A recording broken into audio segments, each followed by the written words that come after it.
J'ai l'honneur de vous présenter le docteur Jacob Nordengaard. Vous allez tenir une présentation sur la conspiration pas si cachée du Forum économique mondial. C'est une conspiration ouverte. On pourrait dire que la conspiration est au grand jour. Mon nom est Jacob Nordengaard et je vais faire une présentation intitulée « Les façonneurs du futur ». Cela couvrira l'histoire de l'origine et comment le Forum économique mondial est devenu le principal véhicule pour un remodelage technocratique de l'humanité et de la planète. Je suis titulaire d'un doctorat en études scientifiques et technologiques de l'université de Linköping. Je suis géographe, producteur de médias alternatifs et je suis également le fondateur de la Pharos Foundation. Nous travaillons pour mettre en lumière les menaces contre la démocratie, la liberté de penser, ainsi que contre l'humanité elle-même. Je suis également PDG d'une maison d'édition, Pharos Media Productions. J'ai écrit 5 livres sur l'agenda mondial et les jeux de pouvoir.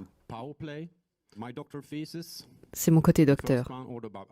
Le premier, intitulé Ordo ab Chao, était sur l'Union européenne, la politique énergétique et l'objectif de créer un système énergétique durable, moins dépendant des combustibles fossiles. Il est sorti en 2012 et c'est très actuel. J'ai également écrit un livre sur les philanthropes Rockefeller et leur implication dans la question du climat. Et mon dernier livre, Le coup d'État global, couvre le contexte de la pandémie et comment elle est devenue un déclencheur pour mettre en œuvre un ordre mondial technocratique. Il s'agit d'une citation du politologue Samuel Huntington. La classe de Davos n'a guère besoin de loyauté nationale. Elle considère les frontières nationales comme des obstacles qui disparaissent heureusement, et voit les gouvernements nationaux comme des résidus du passé, dont la seule fonction utile est de faciliter les opérations mondiales des élites. Huntington savait de quoi il parlait. Lui-même, un professeur de l'université de Harvard, foyer de la création du Forum économique mondial. Huntington était un initié, très au fait de la politique et du pouvoir. En 1956, le Special Studies Project a été initié par Nelson Rockefeller au Rockefeller Brothers Fund. C'était un projet ambitieux qui abordait les problèmes de l'époque et la manière de les résoudre. Nelson avait des ambitions présidentielles. Il avait mis en place un brain trust pour donner vie à ses aspirations. Le jeune universitaire Henry Kissinger de Harvard a été choisi pour servir de gestionnaire du projet.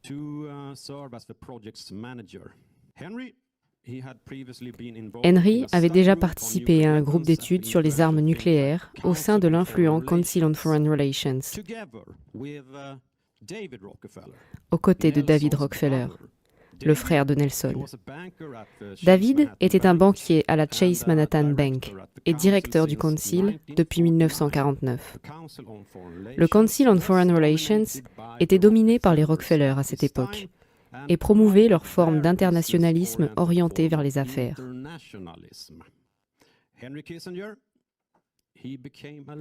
Henry Kissinger est devenu un partenaire loyal des intérêts Rockefeller et les a servis depuis.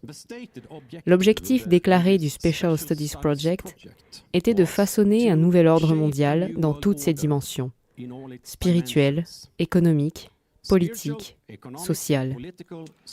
Le défi était, je cite, de construire une nouvelle structure qui rendrait possible l'accomplissement des objectifs fondamentaux de l'humanité. Pour atteindre leur objectif, ils ont identifié la science et la technologie comme étant les clés de leur cause internationaliste. Aucun autre domaine n'exigeait plus de coopération que la science.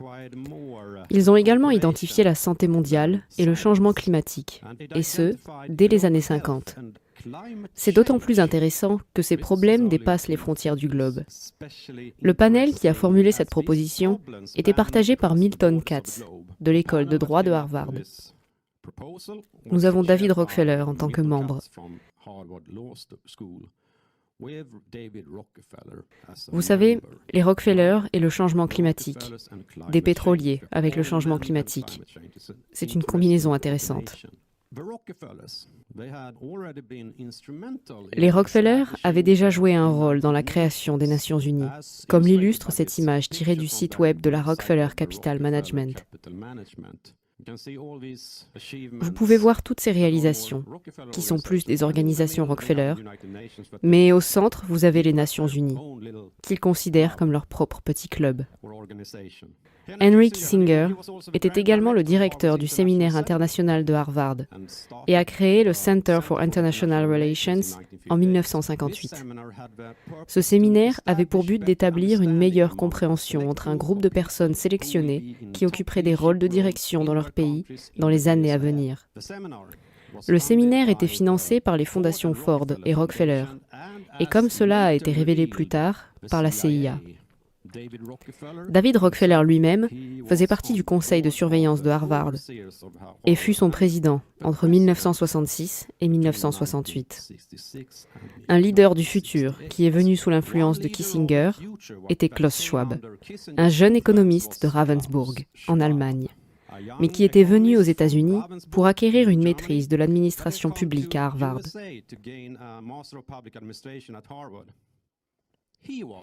Il était l'homme idéal pour une nouvelle mission.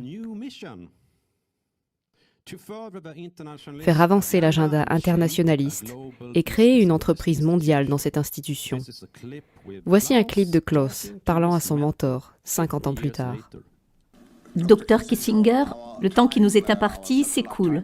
Mais quelle merveilleuse occasion de conclure notre semaine ici avec des propositions et des idées aussi concrètes sur la façon dont nous pouvons réellement créer, je dirais, un nouvel ordre mondial. Et je pense que nous devons vous être très reconnaissants d'avoir pris le temps, en ce jour très important pour les États-Unis, d'être au moins numériquement avec nous, au nom de toutes les âmes assises ici dans la salle. Je tiens à vous remercier chaleureusement. Je voudrais également vous remercier personnellement, tout d'abord pour votre mentorat long de 50 ans et tous les conseils que vous m'avez donnés. Merci, nous en sommes vraiment très heureux. Et s'il vous plaît, je vous invite à vous joindre à moi.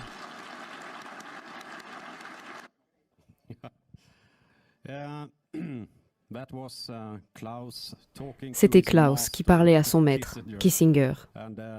Kissinger, bien sûr, a ses maîtres. En 1970, Klaus Schwab a fondé le Forum européen du management, en Suisse, afin d'organiser des réunions et de permettre aux dirigeants d'entreprises d'interagir avec toutes leurs parties prenantes, c'est-à-dire les actionnaires, les fournisseurs, les gouvernements et la société civile.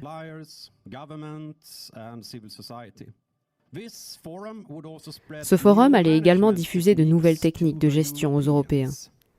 Lors de la réunion inaugurale, Klaus a invité 2 académistes impliqués dans le séminaire international de Harvard, Kenneth Galbraith et Herman Kahn.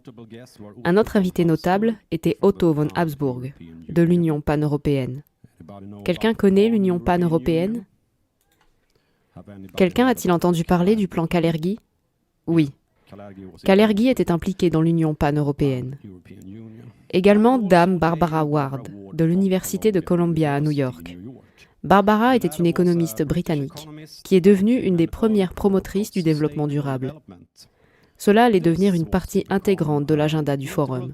Barbara a écrit le livre Only One Earth, Une seule terre, ou The Care and Maintenance of a Small Planet, le soin et l'entretien d'une petite planète, qui a servi de cadre à la conférence des Nations Unies sur l'environnement, qui s'est tenue à Stockholm en 1972. Elle a également collaboré avec le secrétaire général de la conférence, Maurice Strong, pour convaincre les pays en développement d'adhérer au programme.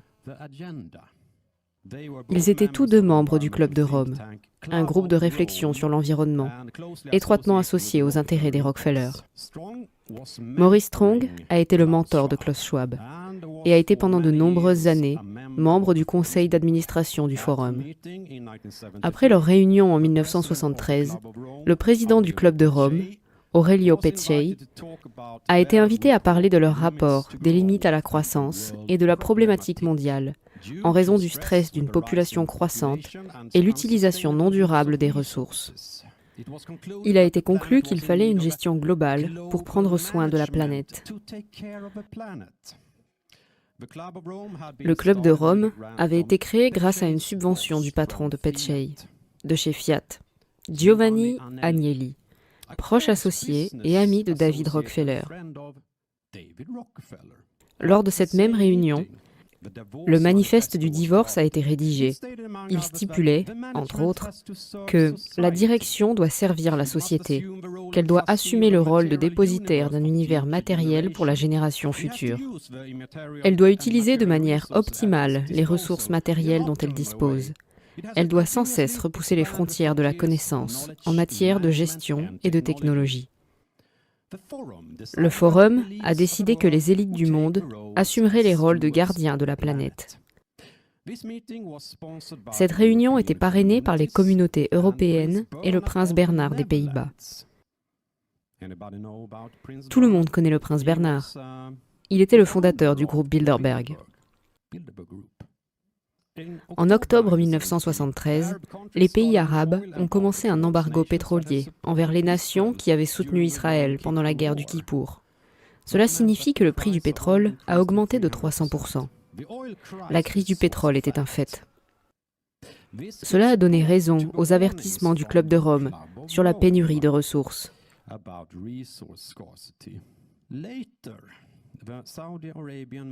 Plus tard, le ministre saoudien du pétrole, Sheikh Ahmed Zaki Yamani, a déclaré que Henry Kissinger avait été impliqué et avait utilisé ses compétences diplomatiques pour inciter cet embargo. Et la hausse éventuelle du prix avait également été discutée à la conférence Bilderberg à Saltsjöbaden en Suède en 1973. Ils avaient un problème qui devait être vendu. Afin de poursuivre ses aspirations d'une gestion globale d'une planète, le think tank d'élite de la Commission trilatérale a été fondé par David Rockefeller en 1973. Ils ont appelé à un nouvel ordre économique international pour mieux gérer le monde. L'ambassadeur américain et membre Richard Gardner a écrit un article dans le magazine Council on Foreign Relations sur les affaires étrangères. Il a expliqué le plan en disant « Concernant les dernières heures de la souveraineté nationale, l'éroder morceau par morceau accomplira beaucoup plus que l'attaque frontale à l'ancienne. » Gardner avait été consultant pour le Special Studies Project de Rockefeller. Ce qu'ils avaient à l'esprit, c'était ce nouveau système technocratique, une société construite et dirigée par des scientifiques et des ingénieurs. Une société de haute technologie, gérée comme une grande entreprise. La technocratie incorporée, qui a commencé comme un projet à l'université Rockefeller associée à Columbia dans les années 91. Ils ont développé ces idées. Comme l'a récemment déclaré un disciple du Forum économique mondial à Parag Khanna, si vous voulez un monde meilleur pour vos enfants, ne retenez pas votre souffle pour une délibération démocratique mondiale. Plus les scénarios climatiques s'aggraveront, plus les décideurs seront contraints de prendre des mesures radicales du haut vers le bas, supervisées par des technocrates et non des militants. C'était Anthony Fauci, bien sûr. En 1975, la World Future Society a organisé une conférence sur la crise et les opportunités, les 25 prochaines années. Le vice-président, qui était à l'époque Nelson Rockefeller, a donné un discours d'ouverture. Ils ont discuté des possibilités de création d'une nouvelle civilisation mondiale technocratique et de la façon d'y parvenir. Le futuriste Warren Vagar avait sa prescription. Il n'y a pas de meilleur moment pour mettre en œuvre des changements radicaux qu'après une catastrophe mondiale. C'était la mission du Club mondial de Rome, de mettre en garde contre de tels événements qui façonnent l'agenda futur. En 1987, le Forum a changé son nom en Forum économique mondial. Le nouvel agenda qui viendrait après la guerre froide a été discuté ici. Ici, nous voyons Maurice Strong avec l'écrivain scientifique Joël de Ronet. Strong, qui a servi en tant que chef du programme des Nations Unies pour l'environnement, parle de développement durable et de réchauffement climatique, ou de la guerre chaude, pourrait-on dire. Alors que De Ronay, conseiller spécial du Premier ministre de l'île Maurice, est connu pour le concept Symbiont, un super-organisme ou cerveau planétaire comprenant des humains, des nations, des machines, des écosystèmes et des réseaux. Un organisme cybernétique auquel le Forum économique mondial voulait donner vie. Strong faisait partie de la commission Brundtland des Nations Unies, avec le Premier ministre norvégien Gro Harlem Brundtland. Toutes deux étaient membres du rapport de la commission trilatérale. Ils ont fait un rapport, Notre avenir commun, qui a défini le concept de développement durable. L'inclusion du changement climatique dans ce rapport a été initiée et financée par le Rockefeller Brothers Fund. J'en parle dans mon livre sur les Rockefeller. Ce rapport faisait partie d'un sommet qui s'est tenu à Rio de Janeiro et qui était dirigé par Strong. La conférence a décidé de mettre en œuvre l'agenda pour le XXIe siècle, l'agenda 21, et de lancer la Convention des Nations Unies sur le climat. La devise de la conférence était « Entre nos mains ». Entre les mains de qui? Je pense que vous connaissez la réponse. En voici quelques autres. Après cette grande réunion sur l'environnement, ils ont voulu commencer à développer un nouveau cadre éthique pour la planète. La commission de la Charte de la Terre était née.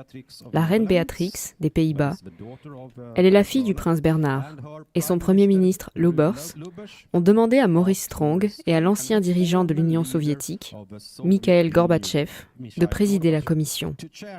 L'Ouest et l'Est étaient liés. Le fils de Nelson Rockefeller, Stephen, est devenu le coordinateur du projet.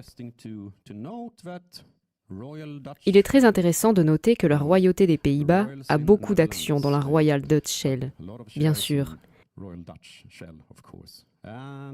et les Rockefeller à Exxon. Voilà les gens qui veulent créer un futur durable.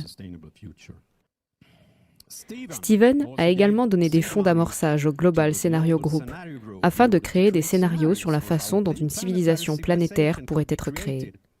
Ce groupe était dirigé par Paul Raskins de la Earth-Chart Commission et membre du Club de Rome. En 2002, ils ont publié le livre « La Grande Transition ». La couverture de la Terre fragmentée qui se réassemble décrit le sujet du livre. « Build Back Better » reconstruire en mieux. Ils ont supposé qu'une crise générale pour une transformation nécessaire pourrait être déclenchée par une pandémie sans précédent. L'objectif final était de parvenir à une union mondiale avec un tribunal mondial et une autorité de régulation mondiale. Klaus avait déjà commencé à former des leaders pour la transformation. C'est ce que dit Klaus Schwab lui-même. Et je dois dire que j'ai mentionné des noms comme Madame Merkel, même Vladimir Poutine, et ainsi de suite, et tous ont été de jeunes leaders mondiaux du Forum économique mondial. Mais ce dont nous sommes très fiers maintenant, c'est d'une jeune génération, comme le Premier ministre Trudeau, le président de l'Argentine, et ainsi de suite. Nous pénétrons dans les cabinets. Hier, j'ai participé à une réception pour le Premier ministre Trudeau, et je sais que la moitié de son cabinet, ou même plus de la moitié de son cabinet, est issue du programme des Young Global Leaders du Forum économique mondial. En 1992, le Forum économique mondial a lancé le programme « Les leaders mondiaux de demain ». Nous avons des leaders comme Angela Merkel, Nicolas Sarkozy, José Manuel Barroso de l'Union européenne, Gordon Brown et Tony Blair. En 2004, ce programme s'est transformé en un programme plus ambitieux de 5 ans appelé Young Global Leaders. Plus de 4000 leaders ont été impliqués dans ces programmes. Voici quelques exemples. Sanna Marin, de Finlande, Emmanuel Macron, de France, la première ministre de Nouvelle-Zélande, Jacinda Ardern, Leonardo DiCaprio, Alicia Garza de Black Lives Matter et Sebastian Kurz, chancelier d'Autriche. Ma fondation, la fondation Pharos, a en coopération avec l'Institut de Milan, Compilez une liste de tous ces dirigeants, toutes leurs professions, ce qu'ils ont fait et ce qu'ils font maintenant. Et elle peut être téléchargée sur la page web de l'Institut Malone. Ils sont partout, on peut le dire. Et ici, bien sûr, le duo de choc. Bill Gates et Justin Trudeau. Heureux, souriants, ils ont tous parlé d'une seule voix. En 2005, les Young Global Leaders ont lancé l'initiative 2020. Afin d'utiliser des exercices de scénario et de vision pour comprendre les tendances, les risques et les opportunités actuelles et futures, formuler une vision partagée du monde en 2020 et créer des groupes de travail pour faire avancer leur vision. Cette initiative a ensuite été renommée Initiative 2030. En 2006, le Forum économique mondial a publié son premier rapport sur les risques mondiaux. Il a déclaré que le risque d'une pandémie de grippe était un thème dominant dans la conversation mondiale sur le risque et que la désinformation et la rapidité à laquelle l'information circule pourraient conduire à une rupture de la confiance. Les deux doivent être contrés. La même année a vu la publication d'un rapport militaire du think tank RAND Cooperations, les révolutions globales et technologiques de 2020. Il a prédit que des puces d'identification seraient utilisées pour suivre les produits et les personnes d'ici 2020. De grands changements étaient à l'horizon. La gestion des biens communs. En 2008, la crise financière mondiale a frappé le monde entier, ce qui a déclenché une refonte du système. En pleine crise, le Forum économique mondial a tenu son premier sommet sur l'agenda mondial à Dubaï. L'objectif était de redessiner le système international en fonction des besoins du XXIe siècle. Le monde, selon Schwab, avait besoin d'un redémarrage fondamental, ce qui a donné naissance à un Brain Trust mondial. Nous avons entendu ce terme avant, le Brain Trust, le Special Studies Project des Rockefeller qui se mondialise.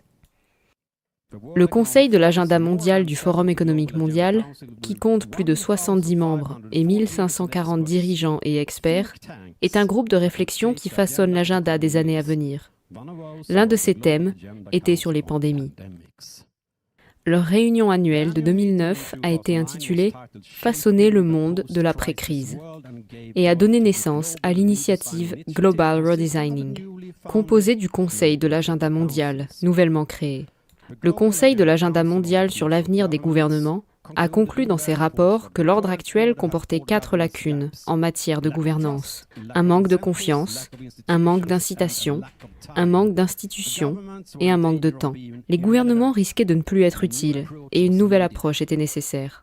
La solution consiste en un plan Marshall numérique dans lequel les gouvernements européens s'engagent auprès des citoyens.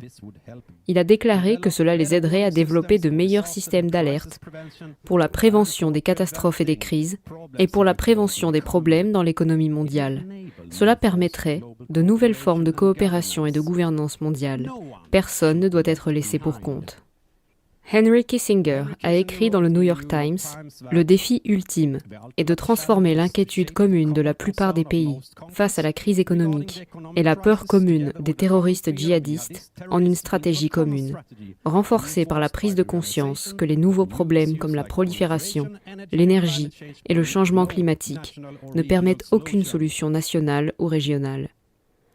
En raison de la crise, le G20, composé des 20 plus grandes économies du monde, dont la Russie, la Chine et l'Union européenne, est devenu le premier forum politique pour discuter et gérer les problèmes mondiaux.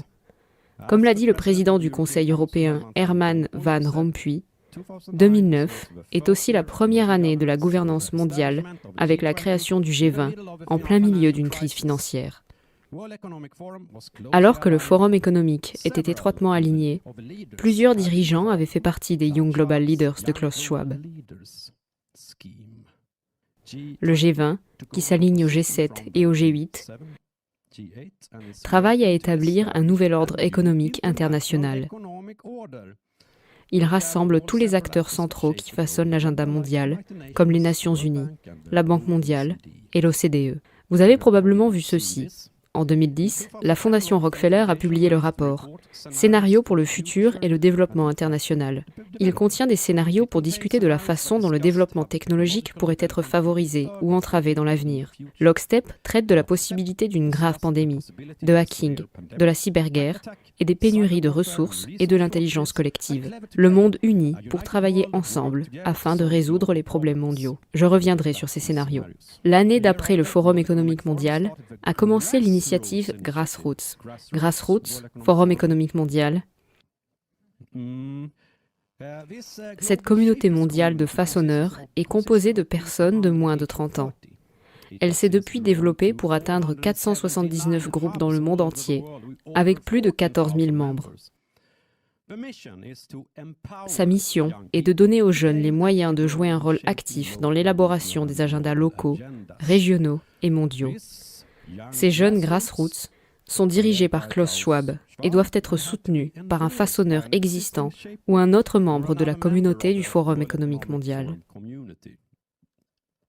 En 2015, le Forum économique mondial s'est transformé en une organisation internationale pour le partenariat public-privé et était prêt à jouer un nouveau rôle plus actif pour façonner l'avenir. Le temps était venu pour la grande transformation. En 2015, l'agenda 2030 des Nations Unies, avec 17 objectifs mondiaux, a été décidé. Schwab et le Forum étaient bien préparés. Lors de la réunion annuelle de 2016, Klaus Schwab a déclaré très satisfait que la 4e révolution industrielle était en marche. C'est un plan pour remodeler totalement la planète et l'humanité avec la technologie numérique, l'intelligence artificielle, les robots, les améliorations technologiques du cerveau et la surveillance depuis l'espace. Quel plan! Je n'entends pas d'applaudissements. Je me demande pourquoi Klaus semble très confiant dans ce projet. Le forum était bien préparé avec ses nombreux groupes de travail et communautés, tous destinés à façonner l'avenir qu'ils souhaitaient. Les façonneurs du forum sont les entreprises principales dans le monde. Ils s'engagent dans les plateformes du forum. Voici certaines d'entre elles qui ont payé le plus pour être à bord et façonner l'agenda mondial. Vous pouvez voir quelques entreprises intéressantes et aussi des fondations comme celle de Bill Gates, le Wellcome Trust et Big Tech bien sûr, très impliqués. Les centres pour la 4e révolution industrielle ont depuis été lancés partout dans le monde. Ceci provient de la page web de la Fédération de Russie. Leurs centres n'ont commencé qu'en octobre de l'année dernière. Le conseil d'administration du Forum économique est composé des intérêts des plus puissants du monde, en particulier le monde bancaire. La Banque d'Angleterre, la Banque d'Amérique, la Banque centrale européenne, le FMI, le groupe de la Banque mondiale, la Banque de Chine, la Banque des règlements internationaux et, le plus récent, en 2019, la Sberbank de Russie. Ce sont les dépositaires d'un univers matériel pour les générations futures. Ce ne sont que certains des noms. Ursula von der Leyen était au conseil d'administration du Forum économique mondial en 2019, avant d'être fidèle à l'agenda à la tête de l'Union européenne. Ici, nous trouvons également Larry Fink de BlackRock et David Rubenstein de Carlyle Group. Ces deux hommes sont membres du Council on Foreign Relations, de la commission trilatérale. Rubenstein siège également au conseil d'administration de la Harvard Corporation. Les liens sont toujours étroits avec l'université, depuis que l'idée du forum a été lancée. En juin 2019, le forum a signé un partenariat avec les Nations Unies. Personne n'en a parlé dans les médias. Aucun journal, aucune télévision, aucune radio. Personne n'a rien dit à ce sujet. C'est pourtant devenu une alliance puissante pour exécuter l'agenda. Cette société existe depuis quelques années déjà. La secrétaire générale adjointe des Nations Unies, Amina Mohamed, fait par exemple partie du conseil d'administration des Young Global Leaders depuis 2017. Le forum s'est engagé à financer l'agenda 2030 et à travailler avec des domaines comme le changement climatique, la santé, la coopération numérique, le genre et l'éducation. Les objectifs mondiaux seraient tous tournés vers l'utilisation des technologies disruptives de la 4e révolution industrielle. La même année, le G20 au Japon a présenté le concept de société 5.0 qui relie l'agenda 2030 des Nations Unies à la 4e révolution industrielle du Forum économique mondial. Le Forum économique mondial, les Nations Unies et le G20 forment la Troïka de la gouvernance mondiale. Il s'agit de la gestion descendante de la planète, exécutant l'agenda du futur. En septembre 2019, les Nations Unies ont lancé la décennie de l'action. Le plan était sur le point d'être mis en œuvre. Greta Thunberg, militante pour le climat, est arrivée à New York avec le voilier Malizia pour prononcer un discours au sommet de l'action climatique. Malizia. Savez-vous ce que cela signifie? Pourquoi choisir ce bateau avec un tel nom? Ce voyage a été sponsorisé par le prince Albert de Monaco, un membre du Forum économique mondial. C'était une course de milliardaires du monde entier qu'il fallait gagner. La devise « Unissons-nous derrière la science » faisait écho à une déclaration du Special Studies Project du Rockefeller Brothers Fund, 60 ans plus tôt. C'est aussi à ce moment-là qu'ils ont décidé que le changement climatique était quelque chose qui pourrait être très utile. Lors de la même réunion, le Club de Rome a déclaré une urgence planétaire concernant le climat, la biodiversité et la santé. Cela ressemblait étrangement au scénario Fortress World de l'initiative de la Grande Transition de 2002. Les forces de l'ordre mondial prennent des mesures.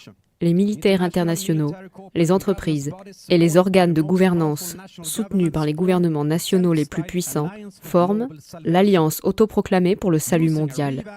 En utilisant une ONU réorganisée comme plateforme, un état d'urgence planétaire est déclaré. L'Alliance mettrait alors en place des mesures draconiennes. Ils ont dit ça en 2002. Les scénarios en disent long sur l'agenda futur. Moins d'un mois plus tard, le deuxième exercice Event 201 a été organisé par le Johns Hopkins Center for Health Security en coopération avec la fondation Bill et Melinda Gates et le Forum économique mondial. Il a été déclaré une pandémie grave qui deviendrait l'Event 201 nécessiterait une coopération fiable entre plusieurs industries, gouvernements nationaux et institutions internationales clés. Il devait se préparer à l'événement qui deviendrait une pandémie. Voici les mots prophétiques. Le 11 mars 2020, Tedros Adhanom Ghebreyesus a déclaré une urgence sanitaire mondiale. Cela a déclenché une réaction en chaîne qui ressemble beaucoup au scénario Lockstep de la Fondation Rockefeller de 2010. Un gouvernement mondial lié à l'abandon volontaire de nos libertés par les citoyens. 3 mois plus tard, Klaus Schwab a déclaré que le monde avait besoin d'une grande réinitialisation. Maintenant est un moment historique, non seulement pour combattre un virus sévère, mais aussi pour façonner le système. Le secrétaire général des Nations Unies, Antonio Guterres, s'en est fait l'écho. La grande réinitialisation, il s'agit d'une reconnaissance bienvenue du fait que cette tragédie humaine doit servir d'avertissement. Il est impératif de réimaginer, reconstruire, redessiner, revigorer et de rééquilibrer nos mondes. En rééquilibrant les investissements, en exploitant la science et la technologie et en faisant progresser la transition vers des émissions nettes nulles. Tous les éléments de la grande réinitialisation sont fondamentaux pour construire l'avenir dont nous avons besoin. Le futur dont vous avez besoin. Pas mon futur. Le Forum économique mondial et les Nations Unies avaient leurs prescriptions prêtes. Le groupe de travail façonnant l'avenir de la santé était en préparation depuis 2016. Voici quelques exemples sur leur type de solutions. La bio-ingénierie des organes artificiels, l'édition de gènes, la médecine préventive et la médecine de précision. Est-ce que ça vous plaît? Non? Le groupe de travail a également été profondément impliqué dans le programme d'immunisation pour co-créer l'avenir des vaccins. Le Commons Project a été lancé par un jeune leader mondial, Paul Meyer, et la Fondation Rockefeller en 2019 pour libérer tout le potentiel de la technologie et des données pour le bien commun. Nous avons vu et payé pour les conséquences. Et maintenant, l'OMS planifie de construire un système encore plus efficace pour gérer les futures pandémies et tacler la désinformation. Il est prévu de le mettre en œuvre en 2024. La nouvelle architecture mondiale de la santé est l'un des principaux objectifs de cette année du G20, le service ou la transformation numérique et une transition énergétique durable. Comme l'a écrit le Club de Rome en 2020, si nous ne changeons pas le système, d'autres crises planétaires et futurs chocs sont à venir qui finiront par dépasser les capacités de pouvoir des gouvernements. Cette prochaine crise planétaire est arrivée fin février avec une guerre en Ukraine. Maintenant, la nouvelle crise énergétique est arrivée et une crise alimentaire se profile. Cette ressemblance avec un scénario d'attaque pirate tiré du lockstep de la Fondation Rockefeller décrit des guerres par procuration, des pénuries mondiales de nourriture et de ressources, ainsi que des cyberattaques. Comme l'a dit Klaus Schwab l'année dernière, pour façonner l'avenir, il faut contrôler le récit. L'année 2020 est une année qui a vraiment changé le monde. Mais c'est grâce à la technologie que nous sommes en mesure de rejoindre notre cyberpolygone entièrement à distance. Cette formation est une étape supplémentaire dans la création d'un environnement numérique de confiance en favorisant un dialogue ouvert afin de discuter des questions de cybersécurité, même les plus difficiles. Personne ne peut lutter contre ces phénomènes, qui ne feront que s'amplifier dans les prochaines années dans cet environnement technologique dynamique. Alors que le monde grandit en force et que cela se produit dans le monde entier, c'est juste une déclaration évidente. Vous devez protéger les gens correctement.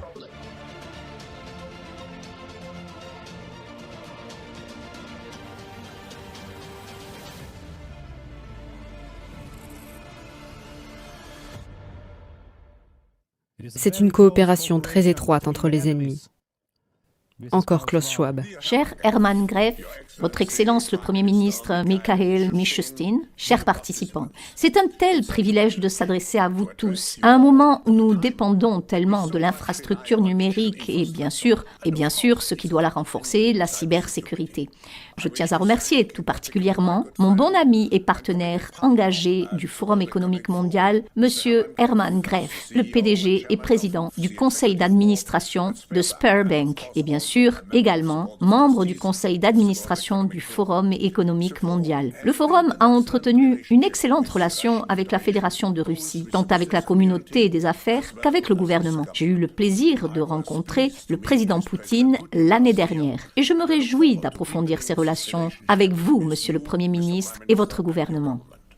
Leurs relations ont été très étroites. Vladimir Poutine et Henry Kissinger entretiennent depuis longtemps des relations chaleureuses, selon l'agence de presse russe TASS. Le Forum économique mondial a déjà préparé de nouveaux repas, une transition du système alimentaire qui changera ce que nous mangeons. Aliments synthétiques, insectes et systèmes alimentaires numérisés. Le système énergétique est également appelé à se transformer pour donner forme à un réseau mondial intelligent et pour créer l'Internet de tout, où les objets et les personnes sont connectés en un réseau mondial, avec des données à partager, à surveiller et à contrôler, comme l'avait prédit le rapport Rand en 2006.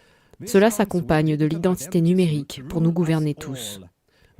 L'Alliance ID 2020 a été créée en 2017 par la Fondation Rockefeller, l'Alliance pour les vaccins Gavi et Microsoft. Elle introduira un système de crédit carbone avec des quotas sur la quantité ou ce que nous pouvons acheter et manger sans risquer la santé planétaire. Pensez-vous que Henry Kissinger aura une carte comme celle-ci ? La monnaie numérique de la Banque centrale est en train d'être introduite. C'est aussi un thème majeur pour le G20. Elle donne un contrôle central sur chaque transaction. Le système de crédit social est en passe d'être introduit afin de noter et d'influencer notre comportement. Et pour couronner le tout, un dieu numérique qui agit comme un superviseur, un organisme mondial cybernétique. Joël de Ronet l'appelle le macroscope, un outil pour étudier, prédire et diriger l'activité humaine. Cela renvoie également à la vision de l'écrivain de science-fiction H.G. Wells d'un cerveau mondial, ainsi que The World Sensorium d'Oliver Reiser. Tout cela pour le soin et l'entretien d'une petite planète, comme Barbara Ward l'a demandé en 1972. Et maintenant les dernières diapositives. L'avenir des biens communs mondiaux. L'année dernière, Antonio Guterres a publié notre agenda commun, avec 12 engagements futurs, afin d'amener un nouveau système multilatéral. Il suit le scénario élaboré à partir du rapport Rockefeller.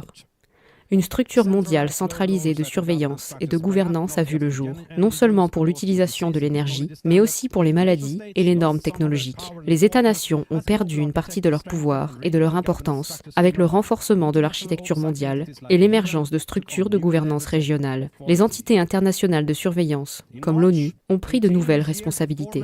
Le 18 mars de cette année, l'ancien Premier ministre suédois, Stefan Löfven, a été choisi comme coprésident du Conseil consultatif de haut niveau sur le multilatéralisme effectif. Il travaille à poursuivre cet agenda, un choix judicieux. David Rockefeller a déclaré en 1991 « Il nous aurait été impossible de développer notre plan pour le monde si nous avions été soumis aux lumières de la publicité durant ces années. Mais le monde est maintenant plus sophistiqué et se prépare à marcher vers un gouvernement mondial. La souveraineté supranationale d'une élite intellectuelle et de banquiers mondiaux est sûrement préférable à l'autodétermination nationale pratiquée dans les siècles passés. C'est un très vieux rêve qui devient réalité. » La Nouvelle Atlantide de Francis Bacon, sur les scientifiques qui gouvernent le monde. Mais dans cette version, les banquiers sont au sommet. Mais le futur n'est pas gravé dans la pierre. Et maintenant, ces plans sont exposés au grand jour. Je dis qu'il est temps que nous, en tant qu'humains, nous unissions et disions non à ces fantasmes transhumains et à la gestion scientifique de la planète, et que nous façonnions le futur que nous voulons en tant qu'humains. Merci. Si vous souhaitez soutenir mon travail pour me permettre de le poursuivre, n'hésitez pas à vous abonner, partager, rediffuser cette vidéo et à faire un don sur Tipeee ou Liberapay, car l'intégralité de mes contenus est et restera gratuit. Je ne peux donc pas continuer sans votre soutien. Merci à tous et à très bientôt.